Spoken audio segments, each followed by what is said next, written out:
আমরা এক্সারসাইজ 1.2 থেকে শুরু করব। তোমার প্রথম অঙ্কটা কি বলেছে, নিম্নলিখিত উক্তিগুলি সত্য না মিথ্যা, তোমার উত্তরের সপক্ষে যুক্তি দাও। তোমার 1 নাম্বার বিবৃতিতে কি বলেছে যে প্রতিটি অমূলদ সংখ্যা একটি বাস্তব সংখ্যা, এটা কি সত্য না মিথ্যা? আমরা তোমার প্রথম দিন যে বেসিক ইন্ট্রোডাকশন করেছিলাম ওই দিন আমরা বাস্তব সংখ্যা পড়েছিলাম। তোমার মূলদ এবং অমূলদ দুটো দিয়েই তৈরি হয়। তাহলে আমরা কি হবে, তোমার বাস্তব সংখ্যা তোমার কি মূলদ অমূলদ দুটোই হতে পারে। তোমার সংখ্যার মধ্যে মূলদ এবং অমূলদ দুটোই বর্তমান, এই জন্য এই বিবৃতিটা কি হবে, এই বিবৃতিতে হবে সত্য। এখন তোমার 2 নম্বর বিবৃতিতে কি বলেছে যে সংখ্যা রেখার উপর প্রতিটি বিন্দুই রুট m জাতীয় সংখ্যাকে সূচিত করে, যেখানে m একটি স্বাভাবিক সংখ্যা, এটা সত্য না মিথ্যা? এই বিবৃতিটা তোমার হবে মিথ্যা, কারণ তোমার আমরা যে কোনো ঋণাত্মক সংখ্যাকে তোমার স্কোয়ার রুট দিয়ে আমরা এক্সপ্রেস করতে পারি না, এই জন্য আমার এই যে বিবৃতিটা এটা কি হবে, মিথ্যা হবে। এখন তোমার 3 নম্বর বিবৃতিতে কি বলেছে যে প্রতিটি বাস্তব সংখ্যা একটি অমূলদ সংখ্যা, এটা কি সত্য না মিথ্যা? প্রথম যে বিবৃতিটা করেছিলাম ওটাতে আমরা বলেছিলাম যে আমার তোমার বাস্তব সংখ্যাকে আমরা কি লিখতে পারি, যে বাস্তব সংখ্যা তোমার মূলদ এবং অমূলদ দুটোটাই হবে। বাস্তব সংখ্যা তোমার শুধুই অমূলদ হবে এমন হবে না, বাস্তব সংখ্যার মধ্যে তোমার যেমন অমূলদ সংখ্যাও আছে তেমন ভাবে তোমার মূলদ সংখ্যাও আছে, এই জন্য এই বিবৃতিটা কি হবে, এই বিবৃতিটা হবে তোমার মিথ্যা। তোমার 2 নম্বর কোশ্চেনটা কি বলেছে যে সব ধনাত্মক অখণ্ড সংখ্যার বর্গমূল কি অমূলদ সংখ্যা, যদি না হয় তবে একটি এমন সংখ্যার উদাহরণ দাও যার বর্গমূল একটি মূলদ সংখ্যা হয়। এই কোশ্চেনটার মধ্যে বলেছে যে সমস্ত অখণ্ড সংখ্যার বর্গমূল কি অমূলদ সংখ্যা হবে। স্টুডেন্ট, আমি তোমাদের একটা কথা বলি, আমরা যখন তোমার কোনো সংখ্যার বর্গমূল বের করি তখন ওই সংখ্যার বর্গমূল যদি তোমার পূর্ণ সংখ্যা হিসেবে বের হয় তাহলে ওই সংখ্যাটাকে আমরা বলবো মূলদ সংখ্যা, আর যদি তোমার পূর্ণ সংখ্যা হিসেবে না বের হয় তখন ওটাকে আমরা বলবো অমূলদ সংখ্যা। যেমন আমি দুটো উদাহরণের মাধ্যমে তোমাদের বুঝাই, যেমন তোমার √2, এই 2 এর বর্গমূল করলে আমরা পূর্ণ সংখ্যা পাবো না, এই জন্য এই √2 কে তোমার অমূলদ সংখ্যা বলা হয়। যেমন সেম তোমার √3 কে বর্গমূল করলে আমরা কি পূর্ণ সংখ্যা পাবো না, এই জন্য এই দুটোটা হচ্ছে তোমার কি অমূলদ সংখ্যা। আমরা অপর দিকে দেখি, যেমন আমার তোমার √4 কে যদি বর্গমূল করি তাহলে কি হবে, তাহলে আমার এখানে আসবে তোমার 2 × 2 অর্থাৎ 2 স্কয়ার, অর্থাৎ এখান থেকে কি বের হবে, 2 বের হবে। তাহলে এখানে কি হবে, তোমার আমরা যদি সমস্ত অখণ্ড সংখ্যার বর্গমূল করি ওটা সবসময় অমূলদ হবে না, এটা মূলদ হতে পারে অমূলদ হতে পারে। এখন তোমার পরবর্তীটা কি বলেছে, যদি না হয় তবে এমন সংখ্যার উদাহরণ দাও যার বর্গমূল একটি মূলদ সংখ্যা। যেমন আমি এখানে একটা উদাহরণ দিয়েছি যে √4 এর বর্গমূল কত এসেছে 2 একটি মূলদ সংখ্যা।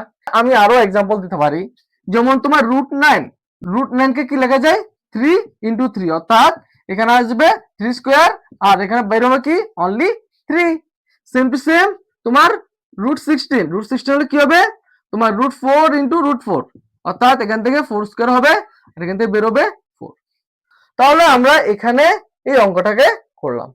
এখন 3 নম্বর কোশ্চেনটা কি বলেছে যে তোমার কিভাবে √5 কে সংখ্যা রেখায় উপস্থাপন করবে। এই √5 কে আমার সংখ্যা রেখায় উপস্থাপন করার জন্য আমাদের প্রথমে কি করতে হবে, আমাদের একটা সংখ্যা রেখা ড্র করতে হবে। এখানে আমি একটা সংখ্যা রেখা ড্র করছি যে এটার মিডল পয়েন্টটা কি হবে 0, এদিকে 1, এদিকে 2, এদিকে 3 আর 4। সেম টু সেম 0 এর তোমার বাম দিকে কি হবে -1, -2, -3, -4। ওকে, এখন যে এই যে 0 পয়েন্টটা আছে এই 0 পয়েন্টটাকে আমরা নাম দেব a। এখান থেকে আমি তোমার ডান দিকে 2 ঘর পর্যন্ত যাব অর্থাৎ 2 পর্যন্ত যাব, এবং এখানে যে 2 আছে এটাকে আমি নাম দেব তোমার b। এবার b বিন্দু থেকে উপরের দিকে একটা রেখা টানবো যেটা তোমার ডিসটেন্স হবে 1 ইউনিট, এবং এটা তোমার এই যে ab রেখা আছে এটার সাথে তোমার 90 ডিগ্রি কোণ করবে, এবং এখানে এই যে রেখাটা শেষ হয়েছে এটার নাম দেবো আমি সি। এখন আমরা কি করব, তোমার এসি কে জয়েন করব। দেখো এখানে এ বি সি একটা কি সমকোণী ত্রিভুজ হয়েছে, যেটার তোমার এ বি বাহুর দৈর্ঘ্য হচ্ছে 2 একক আর বিসি বাহুর দৈর্ঘ্য হচ্ছে 1 একক। এখন আমাকে তোমার এসি কে বের করতে হবে। এই দেখো এ বি সি হচ্ছে একটা সমকোণী ত্রিভুজ, যেটার তোমার এসি হচ্ছে অতিভুজ, এবি হচ্ছে ভূমি আর বিসি হচ্ছে লম্ব। আমরা এখানে পিথাগোরাসের উপপাদ্য লাগিয়ে তোমার এই এসি অতিভুজ থেকে বের করব। তাহলে এখানে আমার কি হবে, তোমার অতিভুজ অর্থাৎ AC square is equal to লম্ব স্কয়ার অর্থাৎ বিসি স্কয়ার যোগ কি হবে এবি স্কয়ার। তাহলে এখানে আমি এসি ইকুয়াল টু লিখতে পারি রুট ওভার বিসি স্কয়ার যোগ এবি স্কয়ার।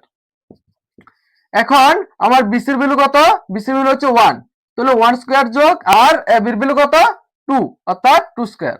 তাহলে এখানে কত আসবে, এখানে আসবে 1 প্লাস 4 অর্থাৎ এখানে আসবে তোমার রুট 5। ওকে, তাহলে এখানে আমার এসির ভ্যালু কত রুট 5। এখন তোমার কি করতে হবে, আমাদের যে পেন্সিল কম্পাস আছে পেন্সিল কম্পাসের একটা মাথাকে এখানে বসাতে হবে আর একটা মাথাকে ওইখানে বসাতে হবে, অর্থাৎ এসির যে দূরত্বটা আছে এটাকে নেবে, নিয়ে এবার এখানে একটা মাথা বসিয়ে এখান থেকে তুমি কি করবে, এদিকে একটা বক্ররেখা টানবে এবং এটা আমার সংখ্যা রেখাটাকে যে পয়েন্টে ছেদ করবে ওটাই হবে আমার কি রুট 5। ওকে, এটা যে বিন্দুতে ছেদ করেছে ওটাই আমার সংখ্যা রেখার উপর রুট 5 কে নির্দেশ করে। স্টুডেন্ট, এখন যে আমাদের 4 নম্বর অঙ্কটা আছে ওটার আমি তোমাদের একটু বেসিক ধারণা দিয়ে দেব এবং তোমরা ওইটাকে বাড়িতে করে নেবে। আমার 4 নম্বর অঙ্কটার মধ্যে কি বলেছে যে এখানে একটা তোমার পয়েন্ট আছে যেটা হচ্ছে তোমার কি ও। ওকে, এখন ও থেকে তোমার এরকম ভাবে একটা রেখা টানার জন্য বলেছে এবং এটা হচ্ছে তোমার কি 1 একক এবং এটা যে বিন্দুটি শেষ হবে এবং এটা যে বিন্দুটি শেষ হবে এটার নাম দেওয়ার জন্য বলেছে P1।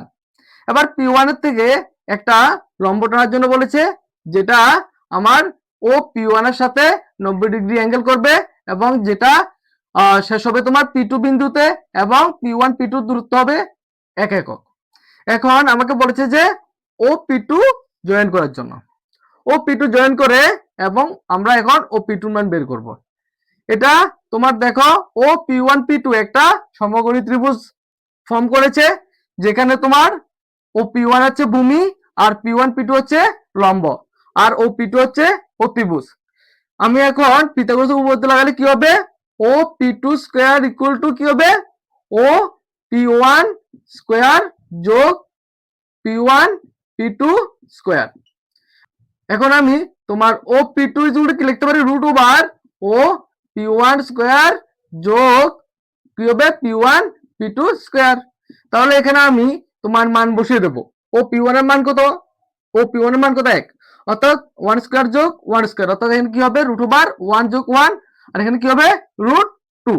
ওকে, তাহলে এখানে আমার ও P2 এর ভ্যালু কত এসেছে গো রুট 2। সেম টু সেম ভাবে বলছি যে P2 থেকে একটা এরকম ভাবে একটা লম্ব টানো যেটা P2 এর সাথে 90 ডিগ্রি অ্যাঙ্গেল করবে এবং এটার নাম দেবে P3, আবার ও P3 জয়েন করবে। এখন ও P3 মান বের করবে, P3 দূরত্ব হবে তোমার 1 একক আর এখানে ও P2 দূরত্ব হচ্ছে রুট 2 একক। তাহলে আমার ও P3 কত হবে, আমরা তোমার এখানে পিথাগোরাসের উপপাদ্য লাগালে আমার যে ও P3 আসবে এটা আসবে তোমার রুট 3। সেম টু সেম ভাবে P3 থেকে আরেকটা লম্ব টানার জন্য বলেছে, এটাকে 1 একক দেওয়ার জন্য বলেছে এবং এটার নাম দেওয়ার জন্য বলেছে P4। এবার P4 টাকে ওর সাথে কানেক্ট করা এবং এখন ও P4 এর মান কত আসবে তোমার যখন আমরা পিথাগোরাস লাগাবো এখানে আসবে তোমার রুট 4। এরকম ভাবে তোমরা এখানে P5 দেবে এবং এটাকে ওর সাথে জয়েন করবে, এটা ভ্যালু আসবে রুট 5। এরকম তোমরা এরকম করে সেম প্রসেস করতে থাকবে, তোমরা রুট ওভার 16 পর্যন্ত ভ্যালু বের করবে।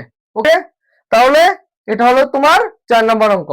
তাহলে স্টুডেন্ট আমরা এখানে নবম শ্রেণীর ম্যাথের এক্সারসাইজ নাম্বার 1.2 তোমরা এখানে শেষ করলাম।